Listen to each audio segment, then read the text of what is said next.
out of their busy schedules to be with us. It's a reflection of the importance of the topic we have, and it's certainly a reflection of the importance of the topic that we have a very busy elected official who volunteered to come tonight and to moderate our program, Senator Chap Peterson from up north in Fairfax County.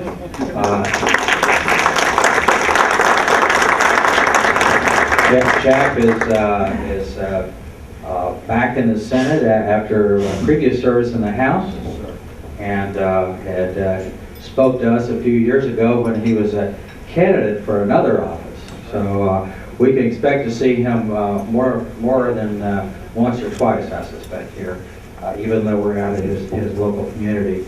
And so I'm going to turn it over to him. We've got 5 speakers we're going to ask to fit in the time. We usually allot to 4. So we're going to try to be try to keep this moving, and I'm sure your experiences in Richmond prepared you for that. Yes, sir. Good evening. Thank you very much. I'm Chap Peterson, and I usually, anytime I see something with the word moderate in it, I think that's probably a good idea. So it's great to be the moderator tonight. I'm the state senator. I'm still trying to get used to that. Previously, like Jackson, I was in the House of Delegates, and then before that, I was a city councilman. And I've either been blessed or cursed, I guess you could say, with a relatively young-looking mug. And when I was elected to the House of Delegates, in fact, people used to not understand who I was. In fact, my first day, I was actually riding up on the elevator, carrying my own boxes to go up to my office, and some young men got on the elevator with me, and they said, "So who do you work for?" And I thought about it for a second, and I said, "Well, I work for Chap Peterson." And they said, "Yeah, what's he like anyway?" And I said, "Man, he's a fighter. Better be careful." So, anyways, it's great to be back here in front of the Committee of 100. I see a lot of good friends out there in the audience. My state Senate district actually is a little bit east of here. Philosophically, maybe north, but definitely east. If you go and take the 66 east, as soon as you hit Fair Oaks Mall, you're in the 34th State Senate District. And as soon as you hit the Beltway, you're out of it again, okay? And if you hit 123 and go north up to Tyson's, you hit the northern border. And if you go south down to Burke, once again, you hit the southern border. So it's a nice little place. I like to call it God's country. Not many other people call it that, but it is my hometown. I grew up in Fairfax City, and I feel blessed to represent it. When I ran for state senate this past year, 2007, I was very interested in the issue of clean energy. And it's for a couple reasons. One is I am an environmentalist. I'm someone that grew up with outdoor sports, both fishing and hunting. My mom and I co-own a farm down in Southern Virginia. So I grew up spending a lot of time outdoors, and that legacy is something important to my family. And secondly, I'm interested in people who like to make money. And as an attorney, I'm always looking for clients that are in a position of making money. And from my research of 21st century economy, I think clean energy is an opportunity for people to make a lot of money. And I believe that the research and technology and development of this industry is something that could drive job growth and wealth creation over the next 25, 30 years. But that's me speaking, and I'm no expert.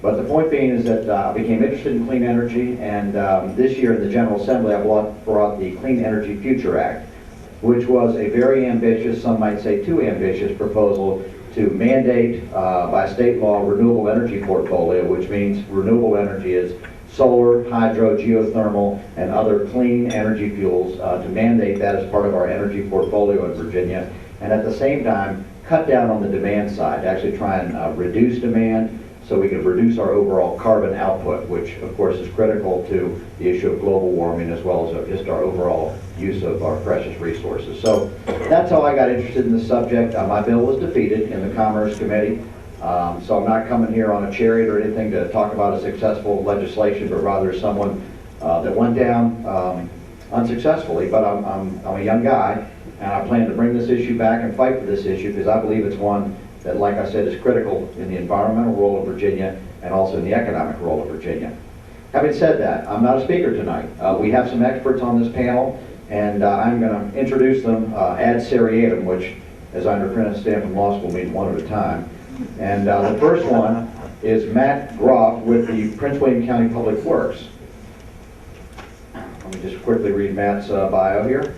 Matt Groff oversees energy, environmental, and emergency operation programs for the Prince William County Department of Public Works. His areas of specialization include energy demand-side management, energy procurement, utilities coordination, utilities infrastructure, and land development coordination and environmental management. Matt was hired as the county's first energy coordinator in 1993. During his tenure, Public Works has received multiple awards from both the U.S. EPA and the Virginia Department of Environmental Quality for energy conservation and environmental management system programs. Matt holds a BA from JMU and a Master's of Public Administration from George Mason. He is a certified energy procurement professional from the Association of Energy Engineers. He has served on the Virginia Energy Purchasing Governmental Association Board of Directors since 2002. Matt Groff.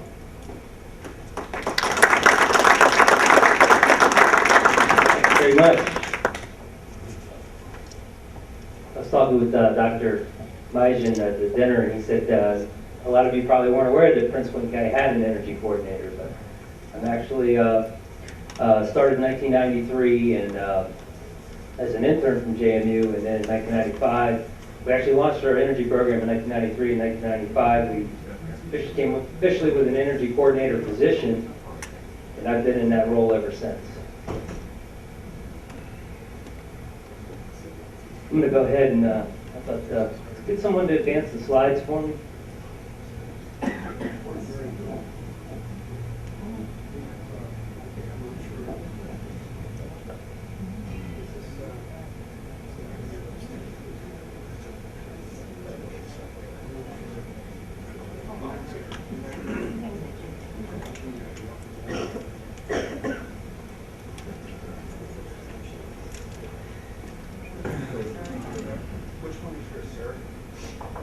Should take video on and then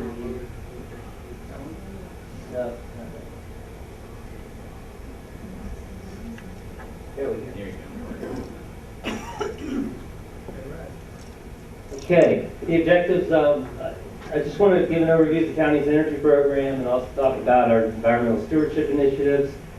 I'll talk a little bit about our future plans for our programs. I want to touch a little bit on electricity deregulation and the move to a re-regulated environment, and then what we can do as individuals to conserve energy. Next slide. This is just an overview of our activities in our energy program. I'm not going to cover all of these tonight, but just gives you a feel for the things we cover in our program. Next slide. Energy efficient lighting is, of course, a major piece of that. We were the first county in Virginia to join the EPA Green Lights program. Green Lights actually preceded the Energy Star program. It's since become part of the Energy Star program, but in the 90s it was a very, very big program, and we were able to retrofit more than 1 million square feet of county office space.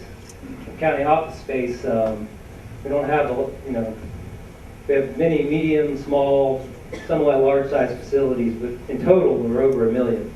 And we've upgraded all of that space to the most efficient lights.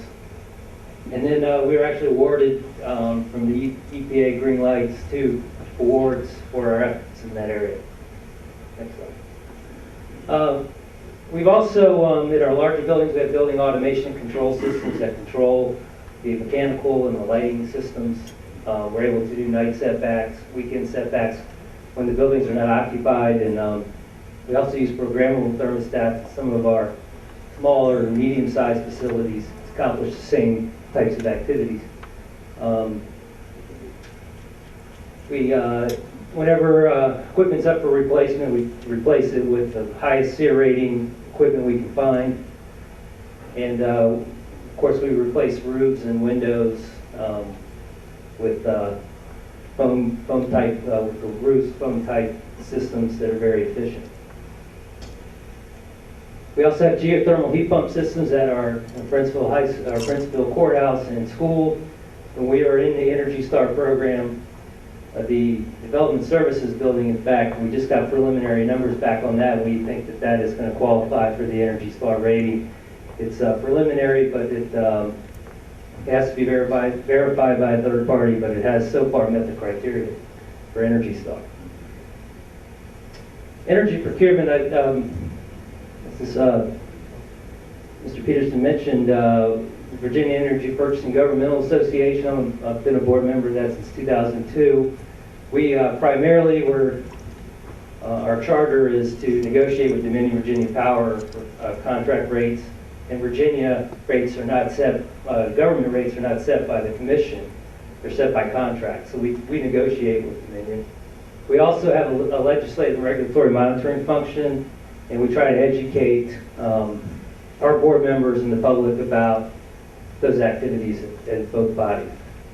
We do the same with NOVEC. We negotiate our electricity for municipal buildings directly with NOVEC. We're also involved in COG, the natural price. We lock in our natural gas prices. We're locked in through 2010.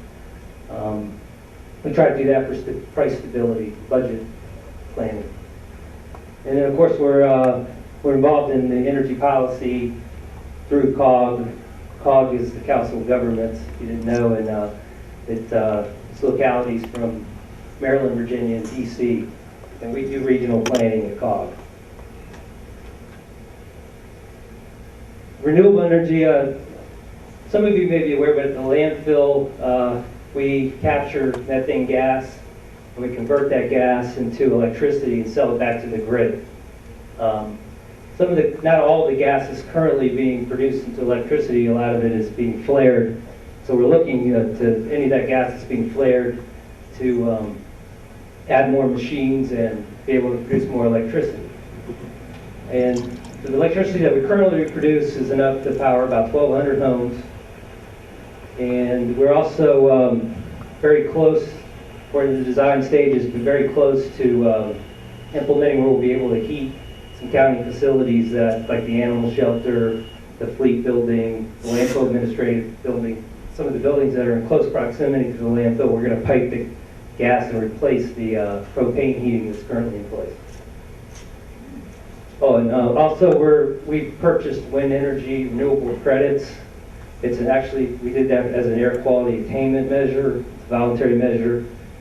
In this area, the Washington area is a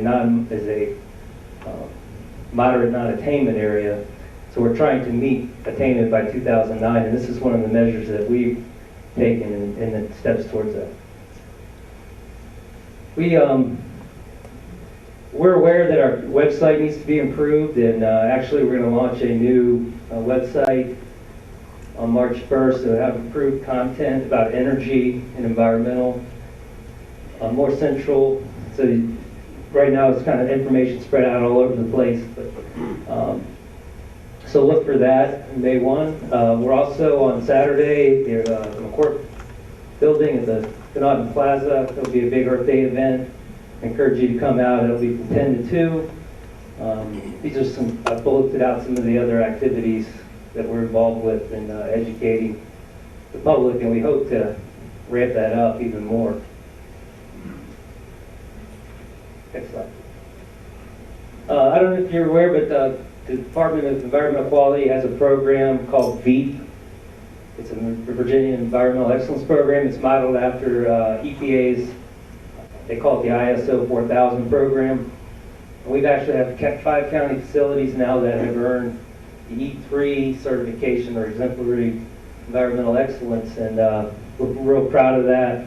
That's one of their highest awards that they grant, and as part of that, you look at all your impacts of your buildings on air streams, water, waste, and try to minimize those impacts and produce SOPs and train your employees on how they can reduce the impacts on all those for environmental reasons. Next slide. This chart, you can skip to the next slide, please. And I've handed out that chart. It's available on the, you can see a lot of the initiatives that are in place, but we've got a lot more to do. And the county executive's goals from the board do include, he's been asked to create a green community initiative to will include elements from not only county government operations, internal county government operations, but also land use, green building policies and incentives, those types of things, and also more education to influence community behavior. And for those of you that aren't aware, the 2012 strategic plan process is underway. a lot of you have weighed in through focus groups and through the telephone survey, but we encourage you, if you really would like to see the energy environment become part of the board's strategic plan, that you let your board members know that you'd like to see it in the strategic plan.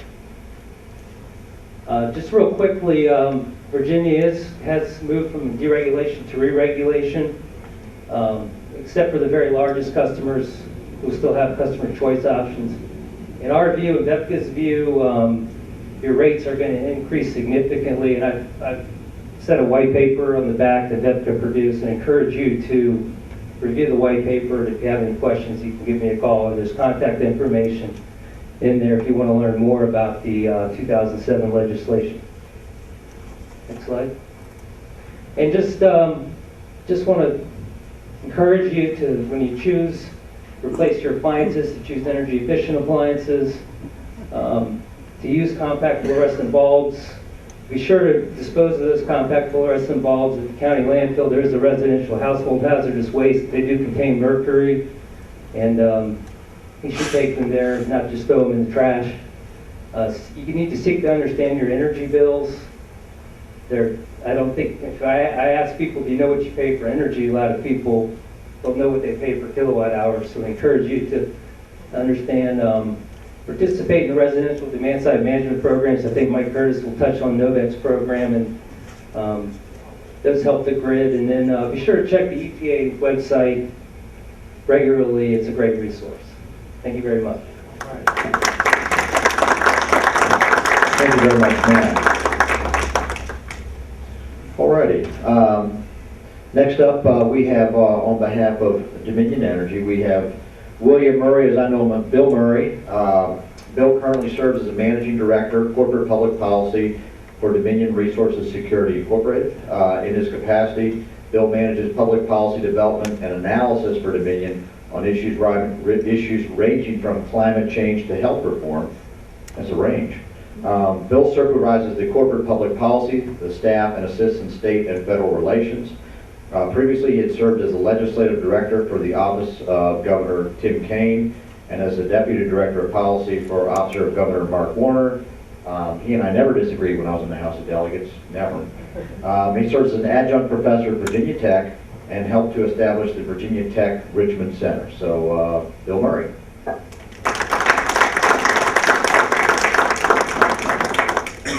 you. And this is a little feedback in the mic. I've got kind of a loud voice, so it would be okay if I try it without the mic? No. Camera. Oh, yeah, we type it. Got it. Okay. Next slide, please. So a little bit about Dominion. Since I know there's some Novak customers here and some Dominion customers, I'm just curious, how many of y'all are Dominion customers? Just out of curiosity. It's about half the room. Okay.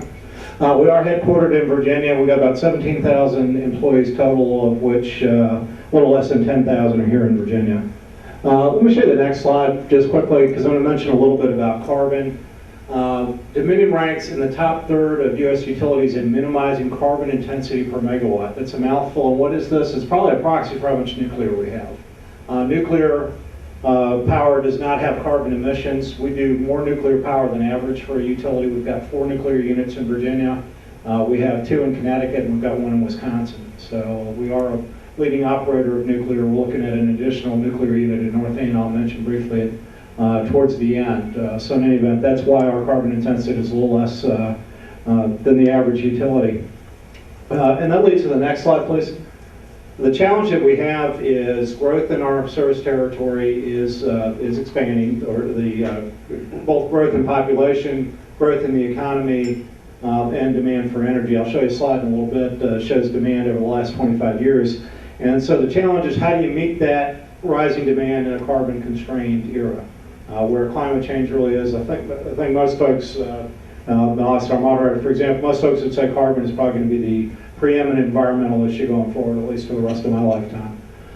That's not to say other issues are not very important. So I'll talk a little bit about that, talk a little bit about conservation, talk about renewable generation, baseload and intermediate generation, and then I'll touch on transmission improvements as well. And I know that some of that's been an issue in parts of Pennsylvania. Put up the next slide, please. And go ahead and just click it a couple of times. This is one of those. Yeah, there we go. Oh, just one back. The slide there, if you go 2 slides back, please. You're moving the wrong way. Go back, sorry. And I'll pause right there, right there.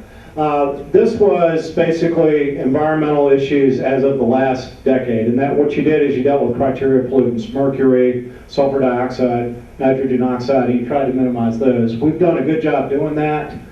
This shows existing Virginia power facilities, both in Virginia and West Virginia, and this is based on an agreement we reached during the Warner administration with the U.S. Environmental Protection Agency, and we are on a path to significantly reduce the emissions of these regulated pollutants going forward. So that was the challenge of the last decade. The challenge of the new decade is going to be to deal with carbon.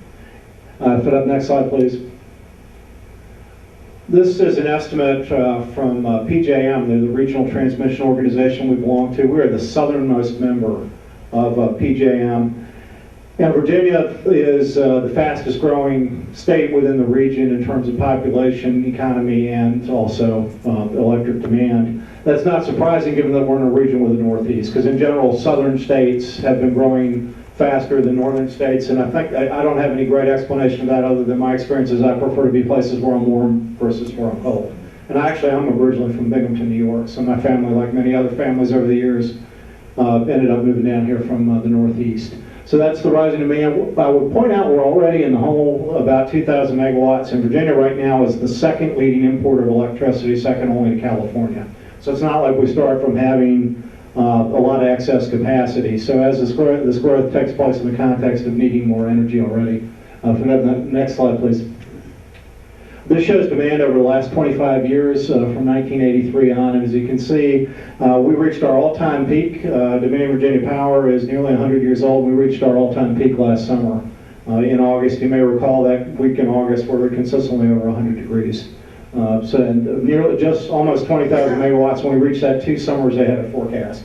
So our experience has been generally these forecasts tend to understate demand. Something I will suggest, and I'll talk about energy conservation in a moment, but it's been interesting exercise. Just walk around your house and look at all the stuff plugged in that didn't exist 10 or 15 years ago. And it's pretty striking to do that. Go to the next slide, please. In terms of conservation, we're doing a couple things. CFLs, and you may have read, I worry a little bit, some of this recent press coverage about disposal of CFLs is going to scare people off. I know it certainly caused a robust discussion in my own household about these. CFLs are great because they work well for providing light, but they also use a lot less energy. We are not a light bulb company. We probably would not be good at distributing light bulbs. We don't want to do what one of our sister utilities did and mail out light bulbs to people and then put it on your bill. So what we're doing is, that didn't seem like a good idea. So what we did is we partnered with Home Depot, and what we're doing is buying down some of the price difference. It's seamless to the customer. They just take the discount at the register. It's not a matter of clipping coupons or anything like that. We originally went into this thinking, well, maybe we'll give away about 1.4 million over 3 years. Within the first 6 months, we're giving away more than $1 million, so we figured, well, we better raise the target. And now we're figuring on about 5 million. So that's one thing we're doing. We've also got 9 conservation pilots. The reason we're doing some pilot programs, when the utility industry last tried on a big scale to do conservation, it failed miserably, frankly, because conservation is not a matter of flipping a switch or installing something. It actually is a partnership you need to form with the customer, and it involves some behavioral change. The analogy, I come from healthcare most of my career. How many of you feel like at one point or another somebody in your life has told you you ought to eat better or exercise more? Anybody had that conversation? No, Nova Health System has most of the hospitals in the area. Nova absolutely has a role in telling people they ought to eat better and exercise more and helping them to do that. But the reality is there's also a role in the individual doing some, making some of those behavioral changes. So that's something we need to work on. And what we're looking at is what's going to get the greatest customer acceptance and what's going to work the best. And I'll tell you, my own money with the ball game and the Southern utilities, air conditioning. That is where, if you look at what drives particularly peak demand, it's in the summer and it's air conditioning. And that's something we need to look at. Something that you can do on our website for free is take a little energy quiz, look at energy use within your own household using our energy calculator at dom.com. For that next slide, please. Renewables, a sign of progress that this slide is getting harder and harder, and I'm having to use smaller and smaller type to get our renewable projects on here, and that's a good problem to have. In any event, we've got a number of wind projects, 2 in West Virginia at our Mount Storm Power Station. We just announced one at a power station we have in Illinois. We've also got one of the largest wind farms in the United States that we're doing in partnership with British Petroleum at Fowler Ridge in Indiana. Why are we putting wind in the Midwest and on top of Mount Storm in West Virginia? It's because it's extremely windy in those places, either very flat areas or on tops of mountains is where we've initially looked at wind farms.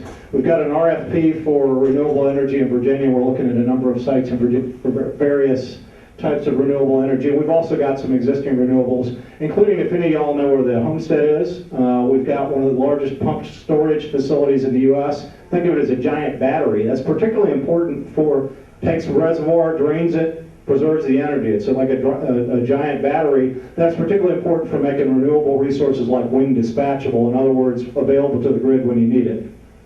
So that's something that we're pretty proud of. Go ahead, next slide, please. We are looking at some new generation. You probably read about some of these projects. I was up at North Anna last night for a public hearing on our North Anna 3 proposal. The licensing process for a new nuclear reactor, and appropriately so, it's a very rigorous process. The new streamlined process is 4 years and costs $500 million. So we did. We also have a proposed coal plant in Southwest Virginia. And I've got a couple bullet points there. That is in Wise County. What we're trying is something a little new, which is to put a coal plant where the coal is mined. Let's put it in that same general area. And that's in Wise County. We also have 2 combined cycle gas projects that we've recently purchased. One is in Buckingham County, and one actually is in the outskirts of Northern Virginia, CPV Warren, which I believe is in Warren County, but I will not swear to it. I've noticed in Virginia sometimes we name something. I remember, for example, working at the VA on Roanoke Boulevard in Salem. So it's possible that it's right on the Warren County border. For that next slide, please. We're also working on additional transmission capacity. The name of this session once was Our Transmission Lines.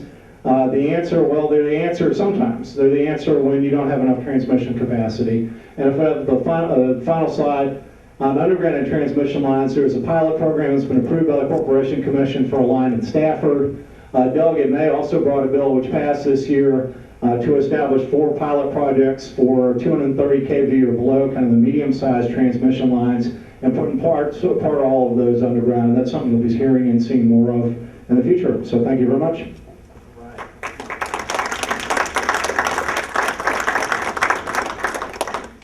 All right, thank you, Bill. That was great. Let me move on. Next we have Jeff Brown. Jeff has over 27 years experience in the energy industry, 20 at a senior level. He has testified before the Virginia State Corporation Commission as an expert witness on behalf of Prince William County, has appeared before other state public utility commissions, and has been admitted as an expert witness in the federal courts.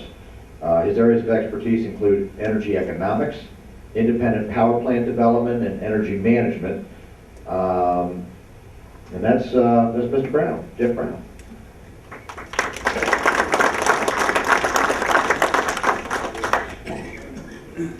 Well, good evening. It's good to see some familiar faces, and of course, always fun to meet new people.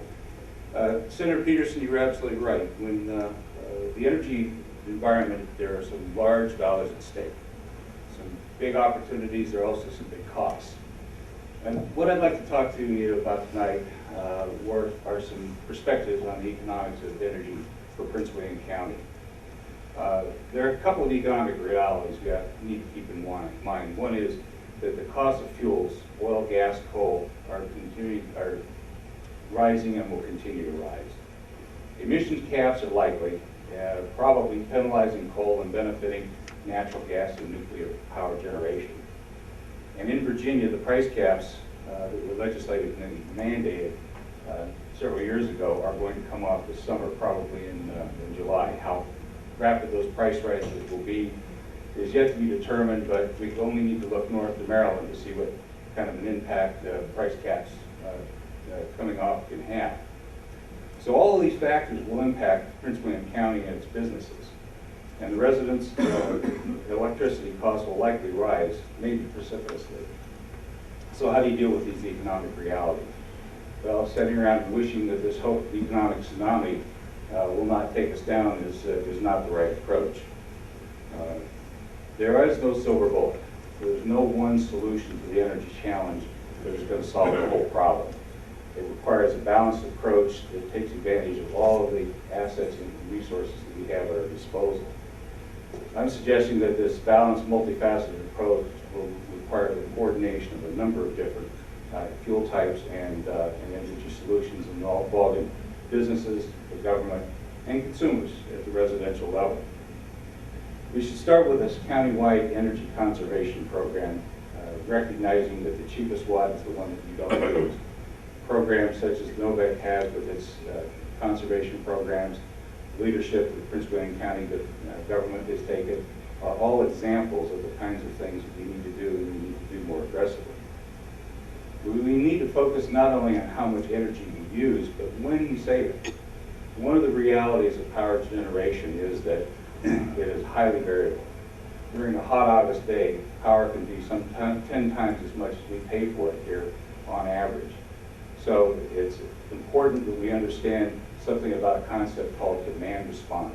And what that means is when demand is very high, when prices are very high, what are those measures that we can use to mitigate those peaks? That's an important part of the program.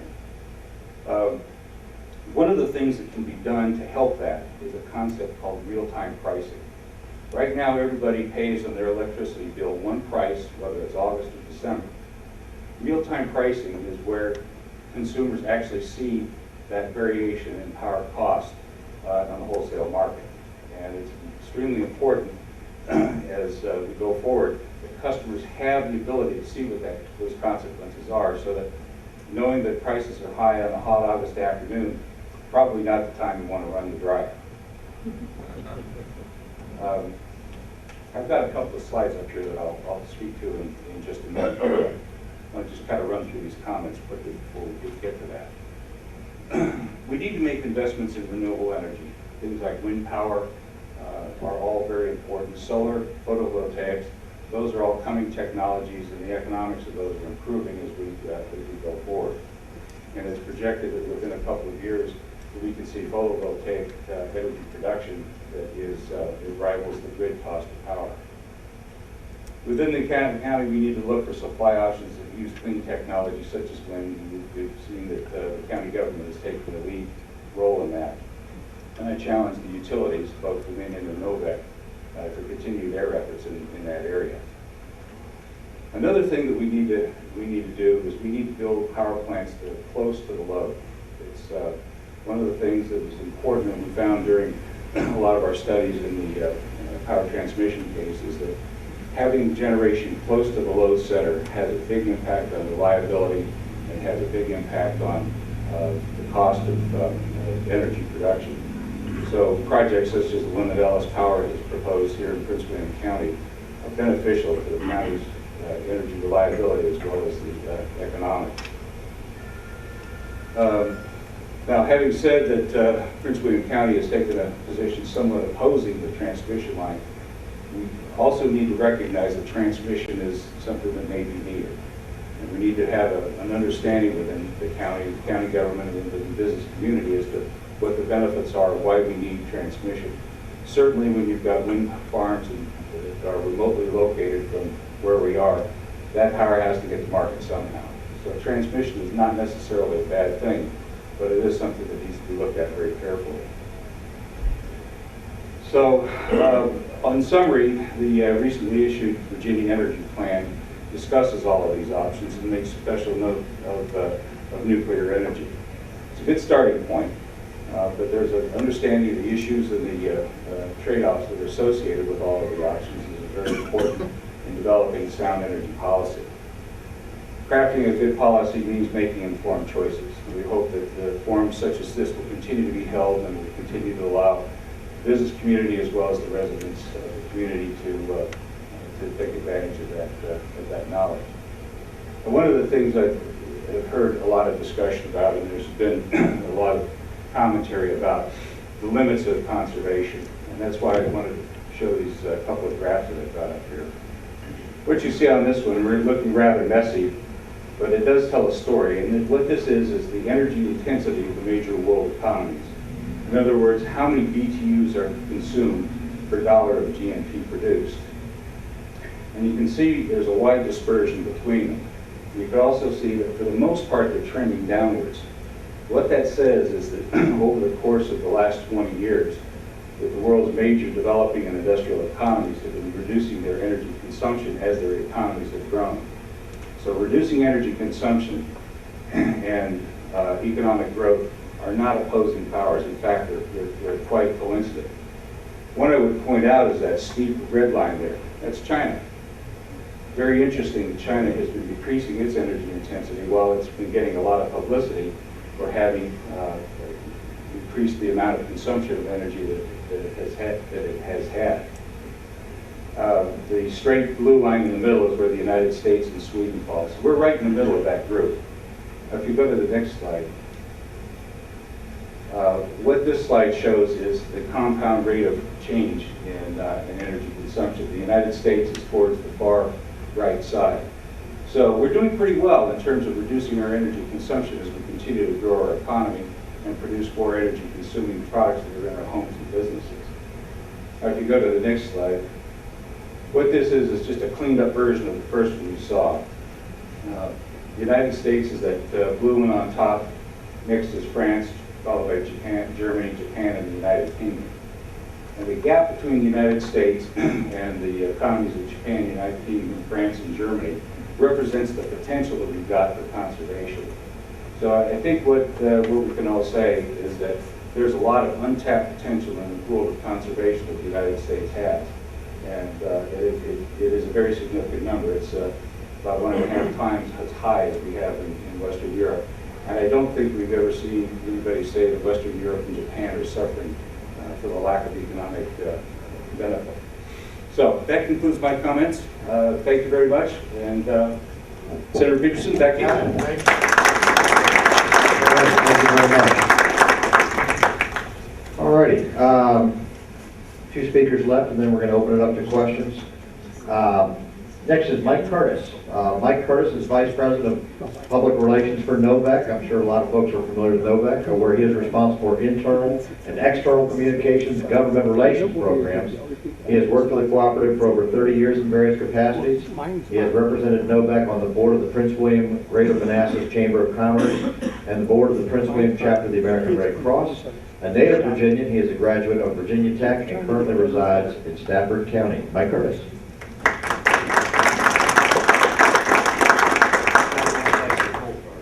I'm not the one who played for the Colts.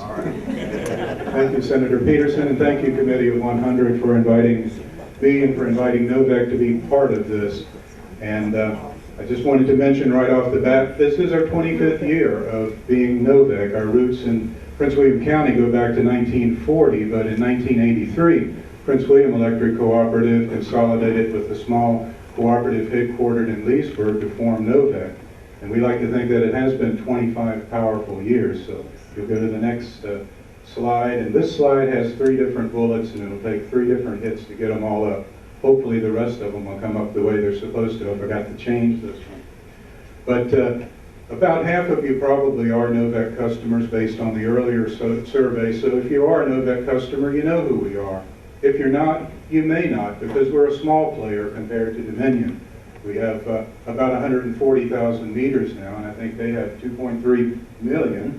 So just a little bit different in size, different business model. We like to refer to the fact that our owners and our customers being one and the same, it forms a perfect alignment for us as far as that relationship is concerned. We're very proud to have had the best service reliability record in the Washington metropolitan DC area over the past 9 going on 10 years. There's a lot of things that go into that. Obviously, people are a lot of it, but technology is a lot of it too, and we think we've done a good job of using technology along with our committed staff to do that. And like most companies and most utility companies, we participate in a number of customer satisfaction surveys. We want to know how to better serve our customers, and I'm pleased to say that our customers have told us we're doing a pretty good job. But these surveys tell us also ways that we can improve our processes and do an even better job. So that's one reason we participate above all others, is to learn what we can do better. Next slide, please.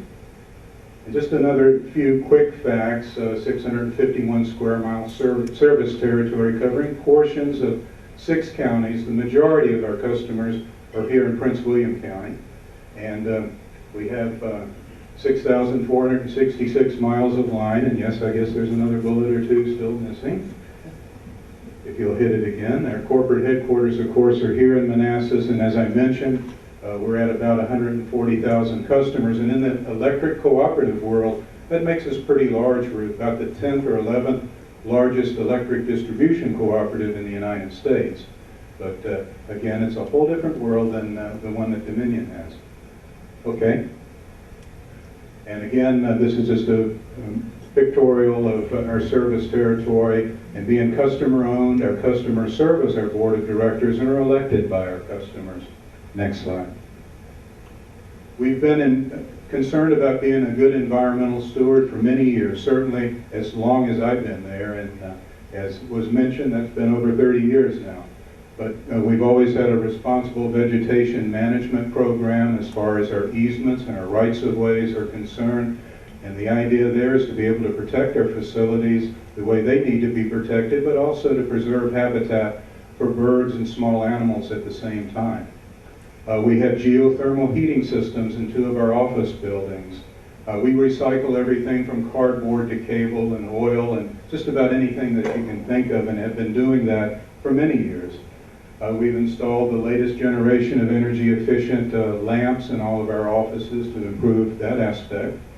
And also when it comes to the legislation that you hear a lot about being proposed for climate change or in response to climate change, we're strong advocates for common sense legislation that really strikes a balance between the environmental things we need to be concerned about, but also looking at cost and looking at demand as well at the same time.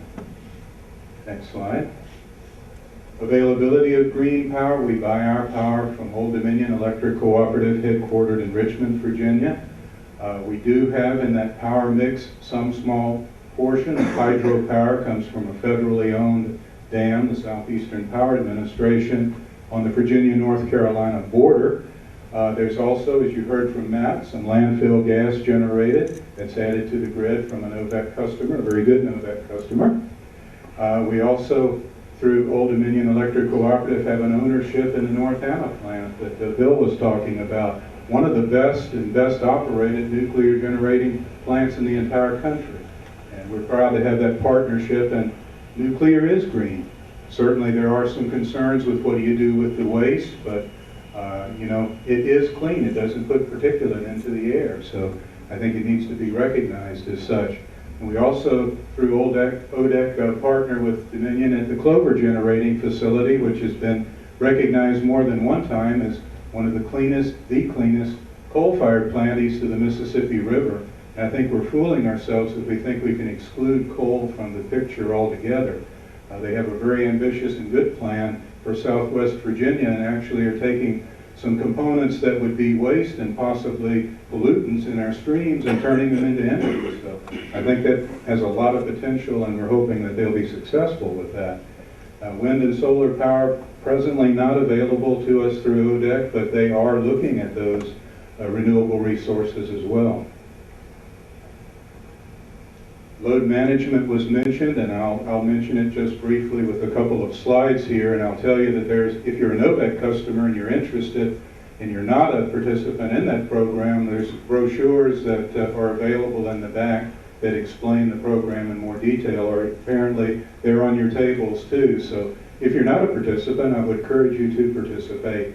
It uses remotely controlled switches either on water heaters or air conditioners to cycle off these major appliances for brief periods of time, hopefully in a way that does not inconvenience you, and yet helps us shave demand and level out that demand a little bit more. And you can see on the third bullet some of the savings that we've realized over the years.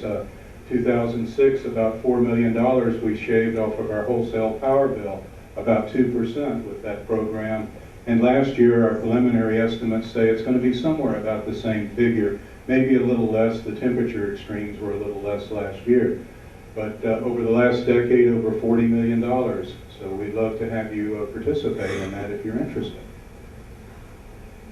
There are some things that it can't do. You heard some mention again from Mr. Murray about all these appliances that we have in our homes nowadays, and look at the size of so many of these homes.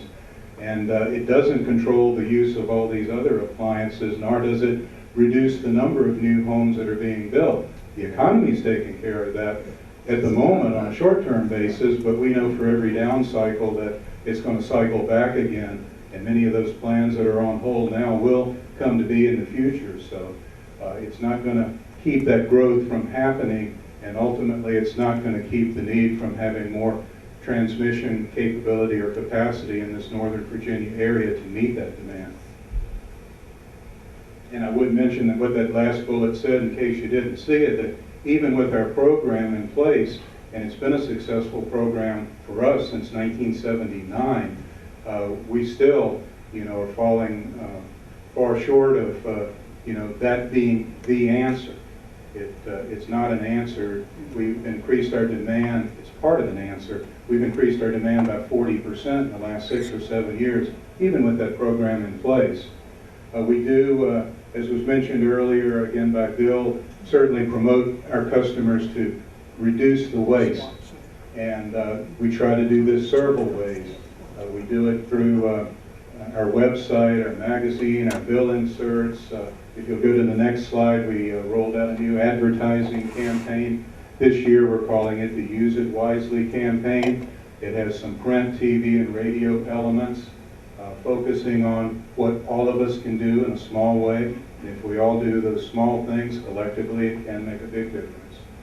And one more slide there just to touch on, we have I guess you'll have to hit it one more time. We have a billboard out on I-66, and Deborah was just telling me she saw it tonight. That message at the top, "You've got the power, use it wisely," is on that billboard right now, and we'll probably go with the green light message later on. But those are some of the things that we're doing, and glad again to have had the opportunity to be with you tonight.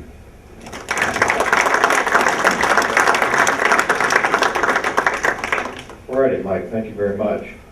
Okay, last, before we get to your questions, we have Lynn Mackey, Director of Regulatory Policy for LS Power. Lynn joined LS Power in 2005 and has over 17 years of experience in the energy industry, including 13 years in the independent power business. Ms. Mackey is responsible for assessing and managing the commercial impacts of regulatory risks associated with LS Power's projects in development and operation throughout the U.S. and conducts due diligence on potential asset purchases. Prior to joining LS Power, Ms. Mackey had worked for prominent developers of independent power facilities and a major gas pipeline company. In addition to her extensive regulatory work, she has negotiated major fuel supply and energy management agreements for U.S. and international power and pipeline projects. Ms. Mackey received a BA in Economics, magna cum laude from University of Detroit in December of 1985. Thank you very much. Thank you, Senator, and thank you to the PWC 100 for having us here. The timing of this meeting ended up being quite fortuitous, I think, for all of us. I know that there has been a recent announcement about an arrangement with the county regarding a site that we have an option to purchase. And so that's caused a lot of interest, and so we're glad that it worked out that we could come and introduce ourselves. You can turn the slide. LS Power is an independent power producer. We've been around since 1990. I think just after the PWC 100 was established, if I heard correctly at dinner tonight. An independent power producer is an entity that doesn't have captive customers. So we are not a utility, we are not a cooperative that has customers that we have at hand at all times. What that really means is that we have to be nimble, we have to be responsive, and we have to be able to make and keep long-term commitments with the customers that we do business with. Those commitments are usually incorporated into contracts that are long-term, 20 to 30 years typically. That's how we do business. We invest in, manage, and own reliable, environmentally responsible projects. We're doing it throughout the United States. We have over 100 energy professionals in our offices. Our headquarters is in New Jersey. We have executives in New York City. Our development office is headquartered in St. Louis, Missouri. That's the office that I hail from. That's the accent you're hearing. And we also have an office in California because we do have a lot of business on the West Coast. Ellis Power Group actually has a number of different business entities and a number of different business models that we're following in parallel. We have the development organization, and that's the organization that will be active here in Prince William County, exploring the possibilities for our plant here in Virginia. We also have the construction and operation group because we have, at this moment, we own and operate 2,500 megawatts of natural gas facilities, but we have bought and sold assets over the last 5 to 7 years, and that number has ranged anywhere from 12 to 17,000, depending on what was going on at the time. We also have, it's not on the slide, but we also have an ownership interest in over 20,000 megawatts through part ownership of a company called Dynegy. So we've got a good base and well-rounded experience in this industry between development, construction, and operation of facilities across the country. We have the confidence, well, sorry, I was going to say one more thing about that, but we have the confidence of the financial community, and I think that especially in this day and age with the financial community being in its own set of uproar, I think that's important to note. We have been quite successful in our development efforts across the country, and as a result have really gained the respect from the community itself. But typically our investors are long-term, they take a long-term view. We call it patient capital. They're not looking to turn the investment 2 years later. This business is a long-term, capital-intensive business, and the investors need to know that it can be cyclical. You can't get your money out the next week if you want to. And that's actually how we decide who is going to be partnering with us in the projects that we do develop. Right now, we have over $4 billion in capital in private capital invested with us, and that's fully at Ellis Power's disposal. We've completed over 11,000 megawatts of acquisitions, and that includes the 3 plants that we're operating today, the 3 natural gas plants. One of them is in Nevada, one is in Georgia, and one is in Indiana. Those are the 3 red dots. I apologize, it's a little bit small. But I guess the main point about this slide is it doesn't really matter which is that you can see that we're actually active from the Northeast to California, from Minnesota down to Texas. What that means, and what you'll know on this, what you'll see on the next slide, but we won't go there yet, is that we develop with a multitude of different fuels. So between the 2 points, which is we have exposure to business models and to the different customers and customer needs across the country, as well as solar, wind, natural gas, and coal facilities. So we are really active on every front, and we've got lessons learned by working on those types of fuels across the country. Okay, we can switch to the next slide.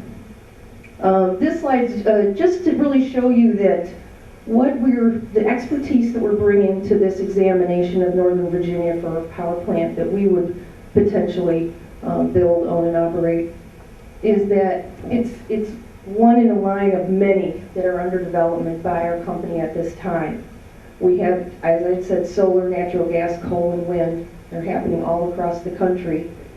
And I think this should bring a sense of comfort that clearly we do know what we're doing, considering how many that we have been able to develop, own, and operate to date. That we have obviously the wherewithal to pursue multiple projects across the country where we find the need. And I think that'll be the next thing I'd just like to talk about. We can flip to the next slide. Our development philosophy is very particular. I've been with the company since October of 2005. I'm kind of a newbie. Most of the people at our company have been there almost since the inception, and they're very methodical about how they go about this role of development, because we are coming into communities.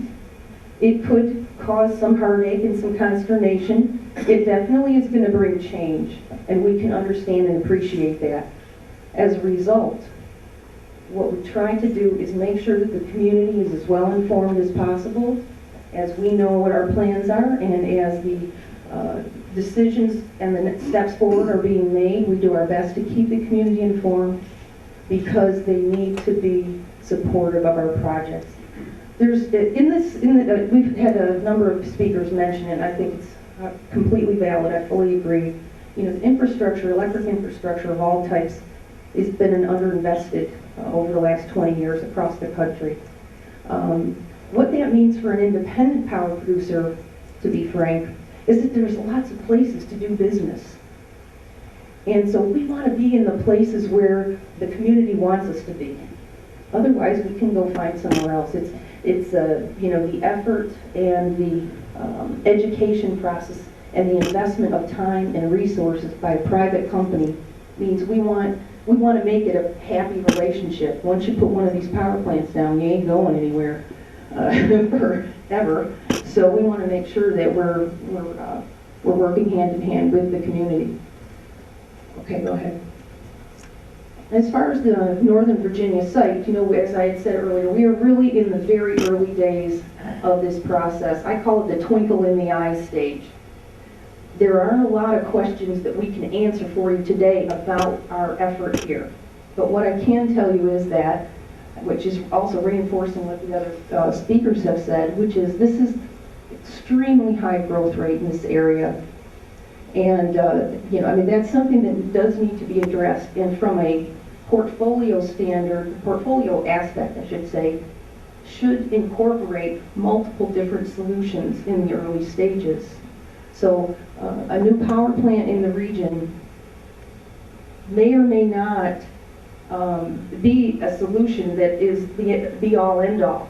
It's more likely that demand-side management, that transmission, that renewables, and new natural gas facilities are all going to be part of that solution, the overall solution to this issue, especially in this region with the growth rate. The fact that the governor and the state have acknowledged that there are some issues is something that we find heartening, and another reason that makes this state an attractive place on a locational basis to keep those prices down. So I've got my 1-minute warning, and I just wanted to say thank you again so much and look forward to your questions, and I hope at least you feel a little bit better about who we are overall. Thank you.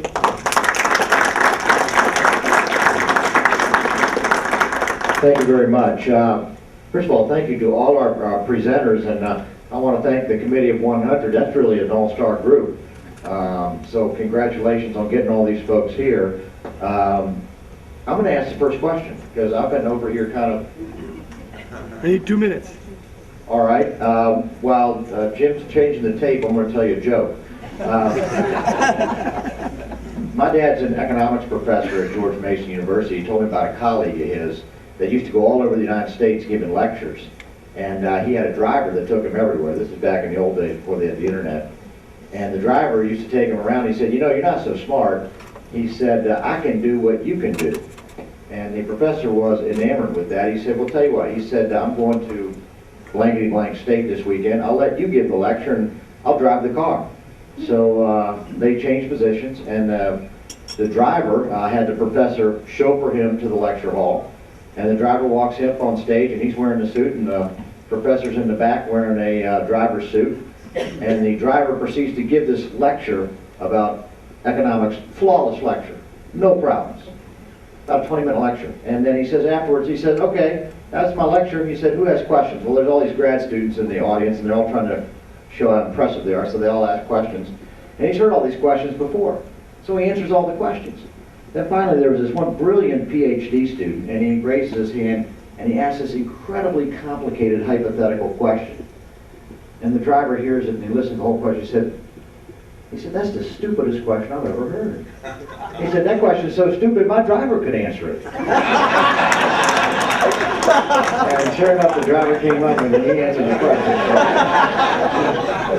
All right, are we changed up to Jim? All right, thanks. All righty. I enjoyed your lecture, and now I'm going to put you on the spot a little bit, at least for those of you who are industry reps. I was in Southwest Virginia at the Energy Tech Summit about 10 days ago, and Congressman Rick Boucher, who by the way is a pro-coal congressman, stated that he believed that U.S. our House of Representatives would be passing legislation within the next 2 years that would cap carbon emissions, or at least heavily regulate it in the United States, perhaps with a cap and trade type system. And my question is for the industry reps, how will that change your business model, or will it change your business model? So I'm going to start with Dominion. Well, I'll start by saying that we do actually support a consistent national approach to carbon regulation, and would support a cap and trade system. Cap and trade has worked with other pollutants, so that is something we support. There's a particular bill that we support, the Bingham Inspector legislation. We also worked with Senator Warner and other members of our delegation. Representative Boucher is going to be is chair of the Air Quality Subcommittee of the House Commerce and Energy Committee, and he will be bringing legislation with the full committee chairman, Mr. Dingell, at some point this year, and we actually may see that imminently. So we do support that legislation. It is going to be a very important change to the industry, and what it's going to mean is a couple things. One, it's going to mean the need to really work hard on carbon sequestration and capture, and I should also add transport. That's an important part of that for the coal part of the business. It's going to mean a focus on the gas part of the business, and it's going to mean the need to build additional nuclear capacity. There's not been a nuclear power plant built in this country since I was in middle school, and I'm a lot older than middle school now. So that's we're looking at all parts of that. And I would just echo what one of the other speakers said, that we need to look at all parts of the equation, including renewable energy and conservation. Chap, you can keep that mic and they have their own in front of them. Why don't y'all use your own?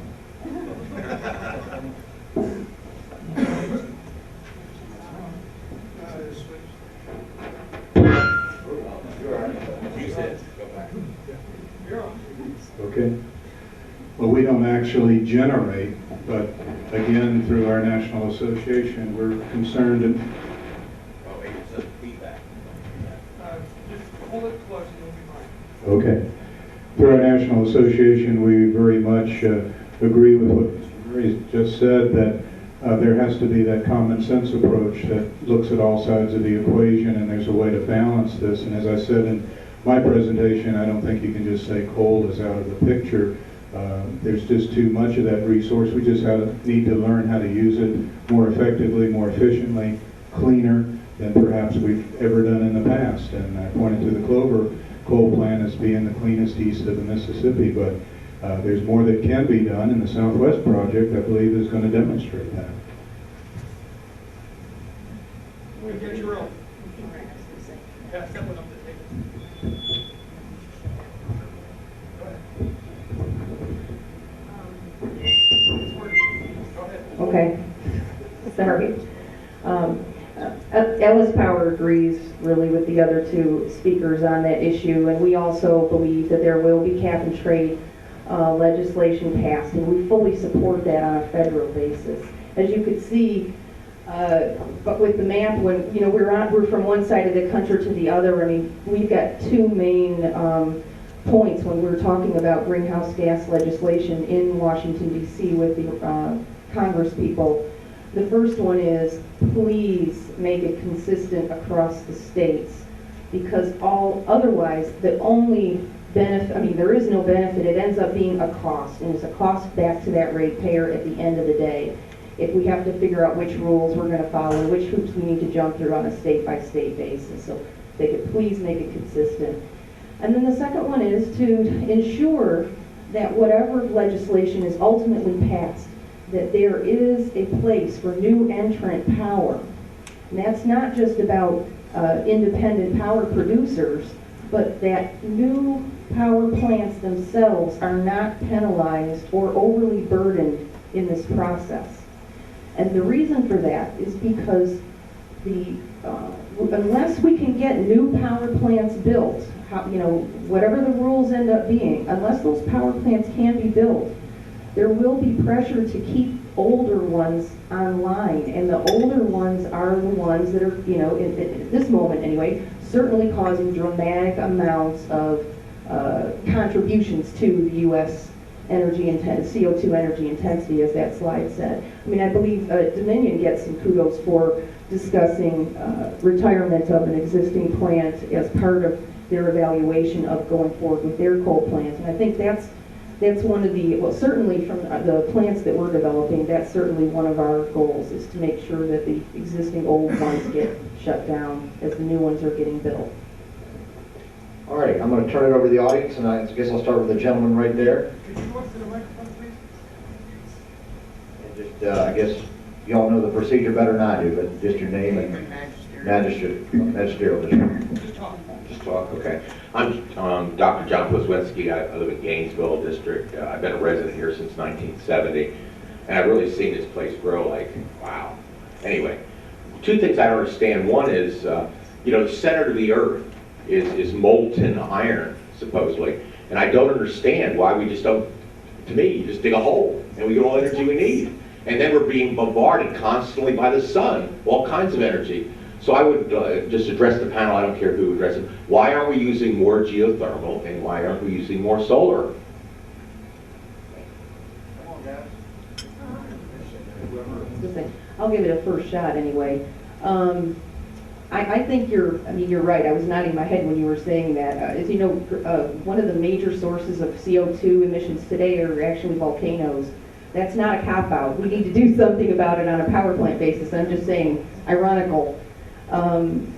What I would say is that certainly in today's world, at $100+ a barrel oil, there really is no excuse. And I think you're seeing it because the R&D is actually really ramping up. And it will be a price issue, for example. Our company is looking at photovoltaics in some, which is not our normal, as you saw, multiple hundreds of megawatts. It's not our normal business model, but we can see that there will be a future for that. So we are starting as an independent to focus on some of those alternative technologies. I will tell you that there's really only one company in the independent power business that's doing geothermal, and they're mostly all in California. I'm not the expert. Maybe somebody else can handle why geographically we're not doing it in other places.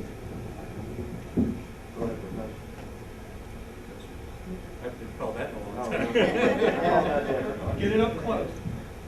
I think the answer to your question is the economics. It's the cost of producing power with solar photovoltaics has historically been very high. It hasn't been able to compete with power from other sources. That cost is coming down, and there are some that are saying that the thin film technology will be producing grid equivalent or grid competitive power within maybe as soon as 5 years. So that's happening. With respect to geothermal, the same process is underway. I'm currently looking at replacing a heat pump in my own house, and I'm looking at two options. One's geothermal and one's a high SEER conventional heat pump. The geothermal is about $50,000. The conventional is about $10,000. The geothermal is about a 32, 33 SEER rating. The conventional is about 16. So it's 5 times the cost and twice the efficiency. So until geothermal starts to become more effective as an energy source, it's not going to work. But the one wild card in all this is what's going to happen to power prices. If we suddenly are going to 12, 15, 16, 20 cents per kilowatt hour, then geothermal is going to start to look a whole lot more attractive. And those numbers are not easy to run right now.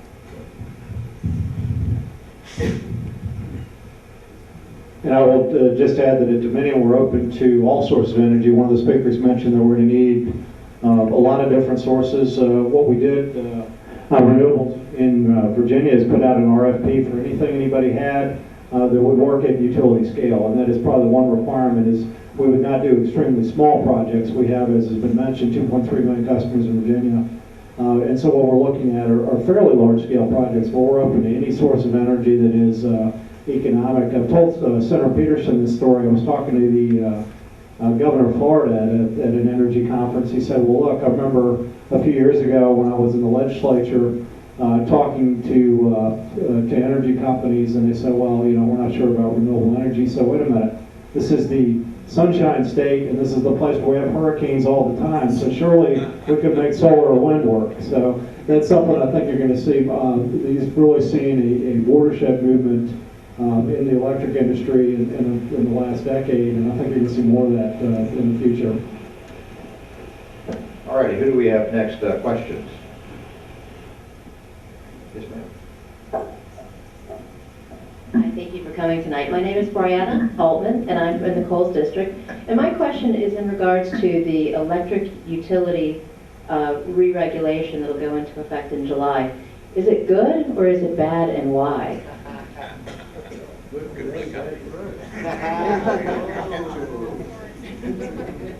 I guess I'll start with a thought on that. What I would say is what would have been bad is deregulation in a situation where there really was no competition. States that have tried deregulation, it may be that somebody here can point to a successful example. That has not worked tremendously well. What a lot of states did, and California is the best example of this, Maryland's an example to some degree, is they basically said, all right, we're deregulating, and we're sort of jumping off the public policy cliff, and there's no going back. Or what is it, trying to remember the Spanish explorer who burned his boats, you know, Cortez, who basically said, look guys, we're not going back, we're burning the boats.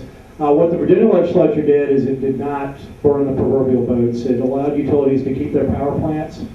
Once you divest power plants, there's pretty much no going back on deregulation. And I would point out here, a colleague of the independent power producers in the generation side of the business.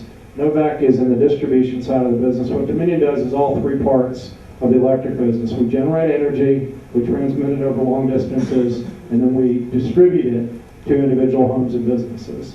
And I think what our feeling on re-regulation is it preserves some of the good things about deregulation, that is incentives to efficiency. If you're going to criticize the traditional utility model, it will be that utilities did not have strong incentives towards efficiency. They were a monopoly, and pretty much they were able to recover their costs.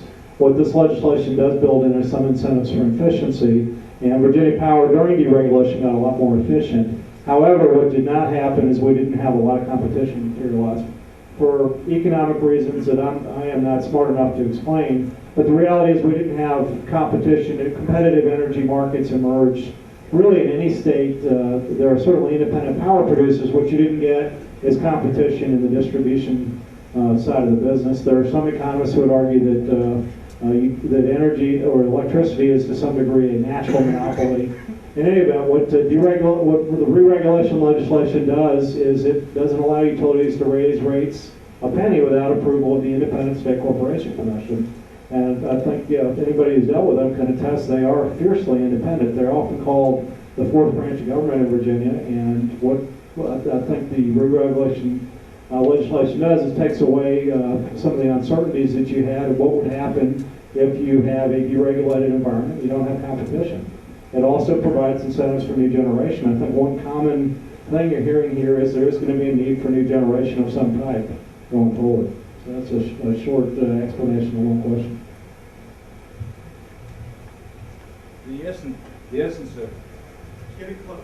The essence of competition is where consumers have genuine choice. And when you have two suppliers out there selling them the same kilowatt hour at basically the same price, that's not really competition. Where you do get competition is where you give consumers genuine options. And I'm going to argue that that's largely a function of technology, where you have the ability to produce energy within, say, using solar, using gas-fired new generation, using small microturbines, wind, tide even. Those are the kinds of technologies that are going to give consumers choices. And that's a way off. I would say that one of the reasons that competition does not work in most markets is because of the way the markets were designed. It was a great new world when people were contriving the market where a market didn't exist. So I don't think the book has been closed on the effects of competition yet, but it's one of those things where you stay tuned. And I will not comment on whether this deregulation is good, bad, or indifferent. I think that remains to be seen. I have an opinion on it, but I'm going to stay quiet for now. I mentioned earlier, I belong to VEPCA, board member for VEPCA, Association of Local Governments, 172 local governments in Virginia, and we think it's a good thing from the perspective that deregulation was a failed experiment. However, instead of going back to the traditional model of regulation, we've gone to a hybrid model of regulation that really has stripped the authority away from the State Corporation Commission and their ability to analyze rate cases for just and reasonable rates. So we're very concerned about that. We prefer to see it go back to the cost of service methodology, where utilities earn a fair rate of return between 9 to 11%. Unfortunately, with this legislation, it's really legislative rate making. There's a variety of very complicated formulas in the bill that, because of these formulas, the State Corporation Commission's basically their hands are tied. And for the first time, you get into the bill talks about comparing to regional utilities in North Carolina and other states.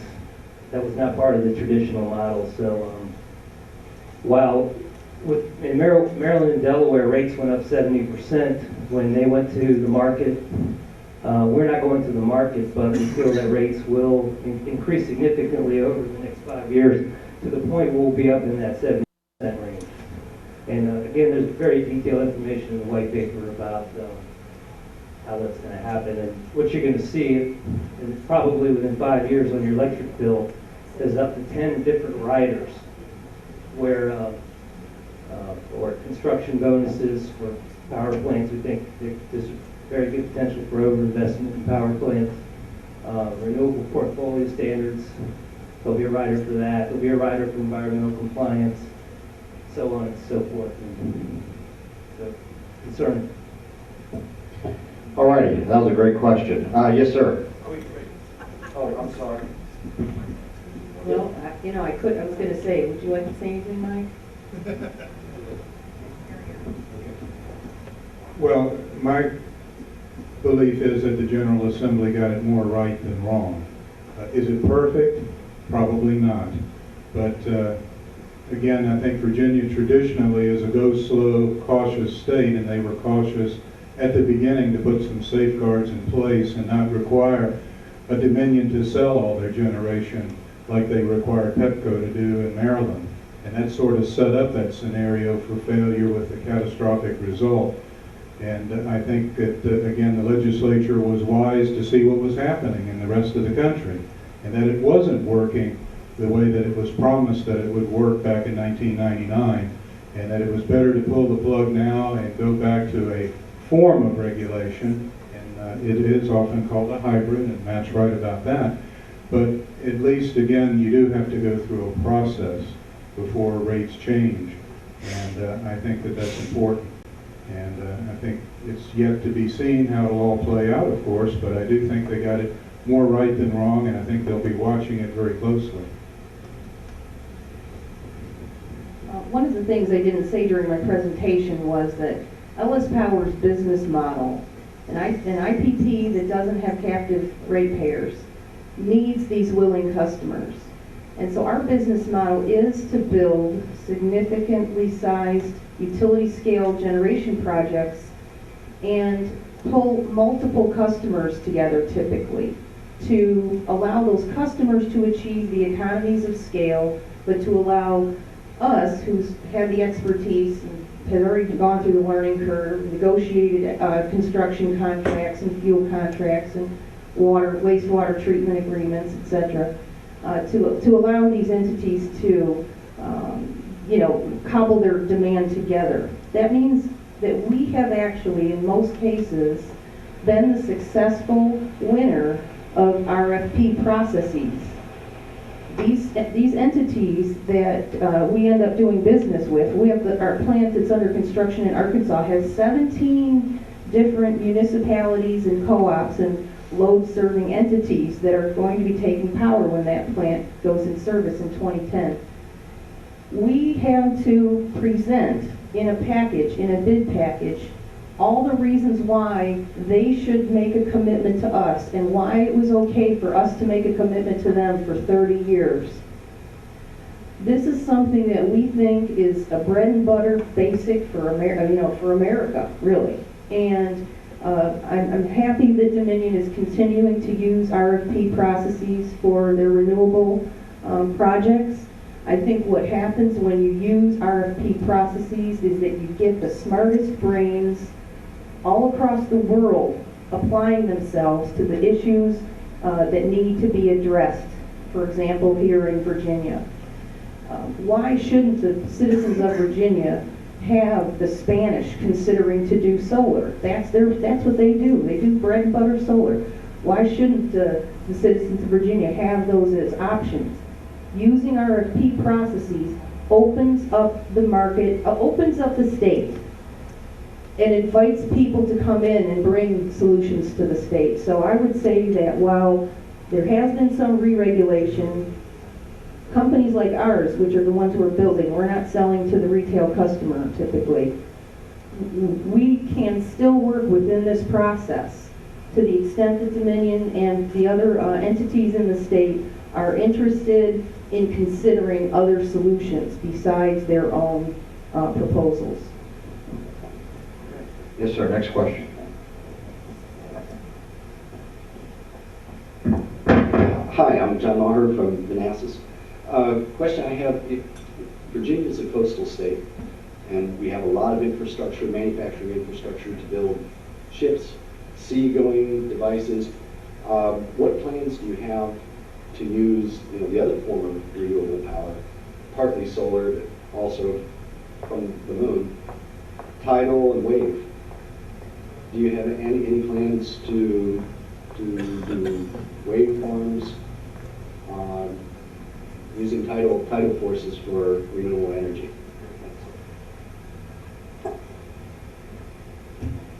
I would just repeat, we are open to anything that is utility scale and economic.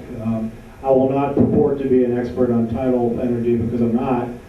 Someone who is very interested in that, actually the state senator from Virginia Beach, Senator Wagner, who was the chief patron on the Virginia Energy Plan legislation, is very interested in both coastal wind and in tidal energy. So I know that's something we'll be hearing a lot about in the General Assembly. But the whole point of our RFP on renewables is, as my colleague at LS has said, we're agnostic as to format. We're interested in any good proposal that shows you can develop utility scale energy at reasonable prices, and we're open to anything that anybody would bring us that would work.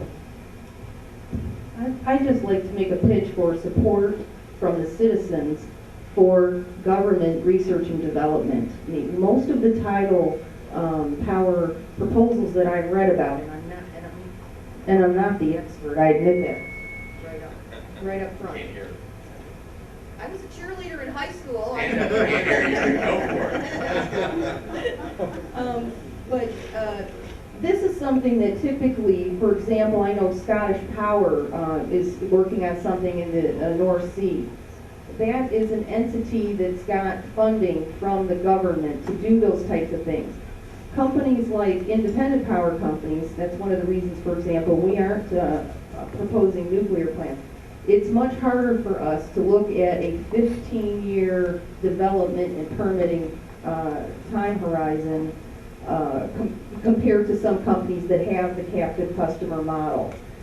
I would say that in this case, the experimentation nature of it, it looks easy, it's going to be real eventually, but those types of things really should be supported, in my mind, by maybe proceeds from a carbon cap and trade program, et cetera, et cetera. I mean, that, as citizens, I think that's where we need to be careful, make sure whatever CO2 regime is put into place is that money is used for R&D so that we all can benefit.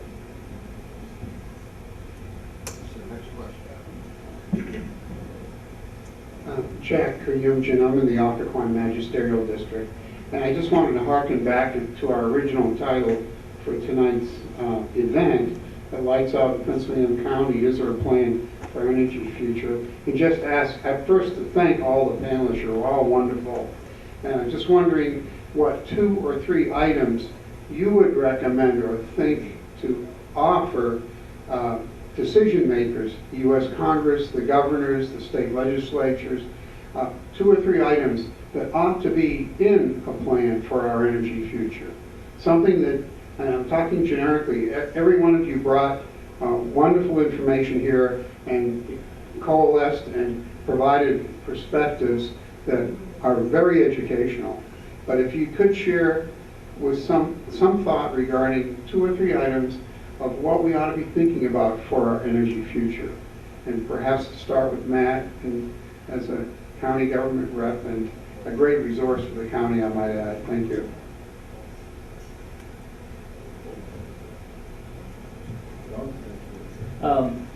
I do think that I mentioned earlier, the county government, we're doing a lot of great things in our county buildings and both environmentally and with energy, but I do think there could be more we could be doing community-wide, and I think I mentioned that we're going to be developing that plan over the next year and come out with it. Many of you maybe have heard of programs in Arlington County. They have a fresh air program and the Cool Counties program in Fairfax County. We want to develop our own green program, and with that would be emphasis on energy conservation and efficiency strategies associated with that plan, and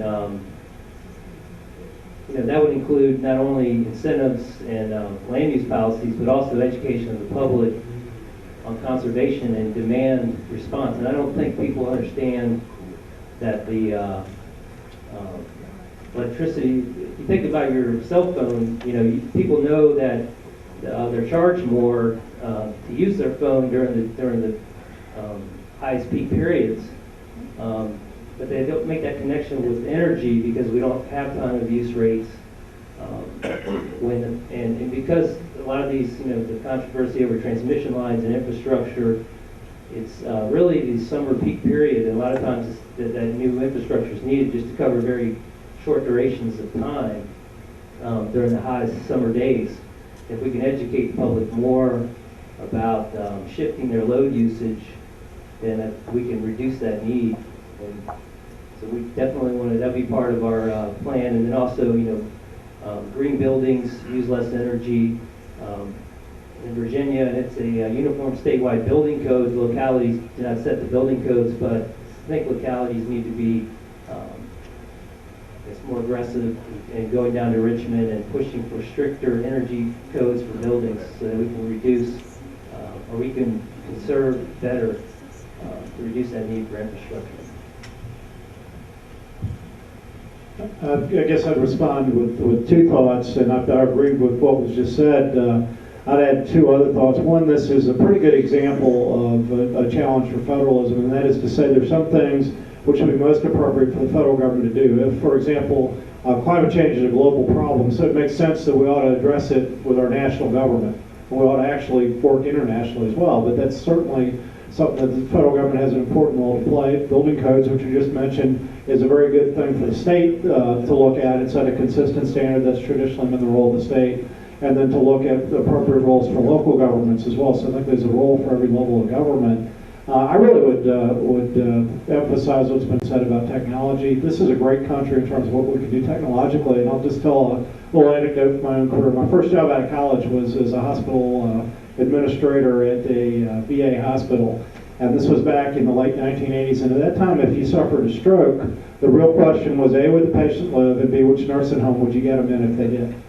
And now, because of the advances we've made technologically, you can have patients who've suffered pretty severe strokes, and if you catch them in time, if you get in the emergency room in time, if you administer the right drugs, you can have really not loss of function, loss of speech. You can have somebody go back to pretty much a normal life. And that is just an amazing progress. We now have diseases which used to be viewed as certainly fatal, which are now chronic diseases. You still have to manage them, but you look at the survival rates for cancer and others. I think that technology has advanced in energy, but probably not as fast as in some other areas of our society. And healthcare in America has many, many, many faults, but technology is not one of them. We've done a good job in that area, and maybe that is an area where if we could get that kind of technological advances in energy, I think that could make a lot of the things that have been asked about and mentioned possible and workable on a utility scale, and that would be just wonderful for everybody. I would say at the state level, it's 3 words: real-time pricing. You need to send market signals to the consumer so that they can buy and use energy more wisely.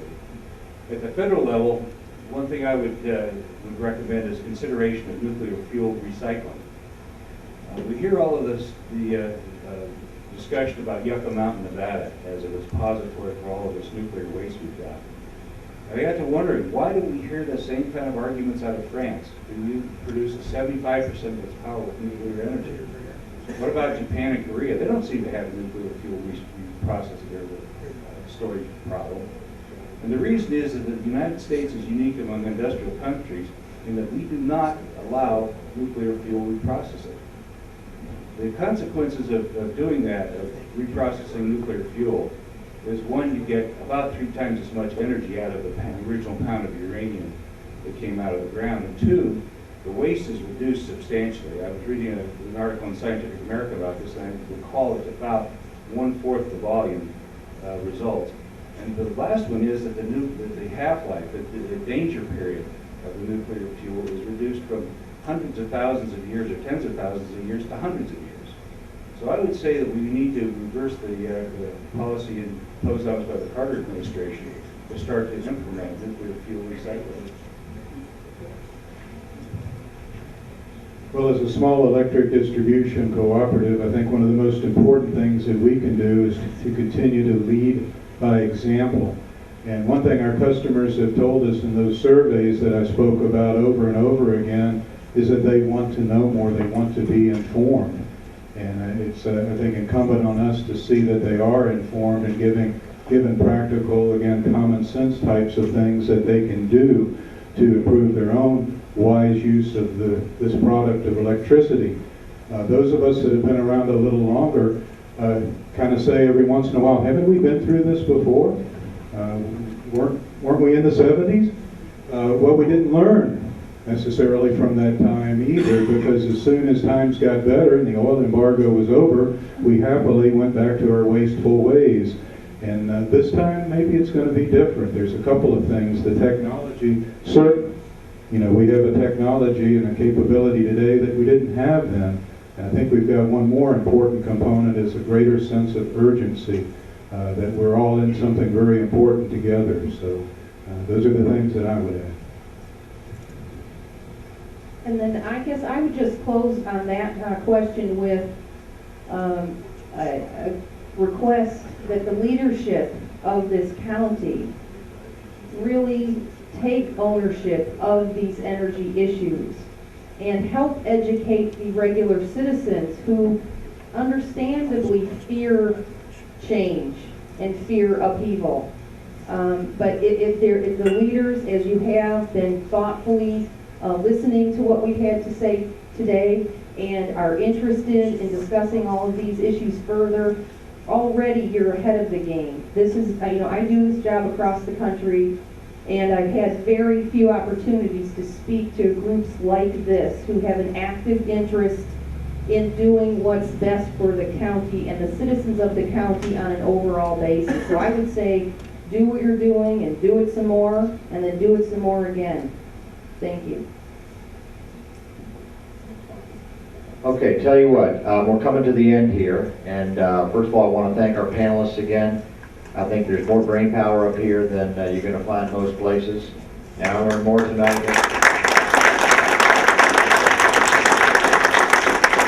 I was going to say I learned more tonight than I did in an entire semester of college, but then I didn't go to class. So I'm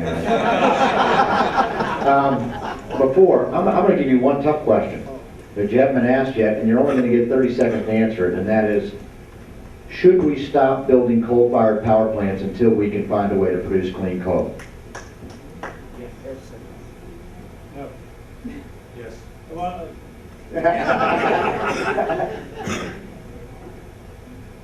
I think we are finding ways, and I would say no, we're not there. I would say that this country had, I'm going to use a little bit of the 30 seconds. This country has some opportunities with technology today to already reduce CO2 emissions by up to 20% by using the equipment and the facilities that exist today and that are continuing to get better. I don't believe that we should eliminate the most prolific fuel option that this country has. We are competing on a global basis with other countries, and this should be considered as part of a package of solutions to be a bridge to the next generation to allow carbon sequestration and carbon capture to be affordable using it as efficient of existing technology as possible is a good way to get there, is one of the plans. Okay, thank you. All right, that was my question, Mr. Dougherty. It's been a pleasure being the moderator this evening.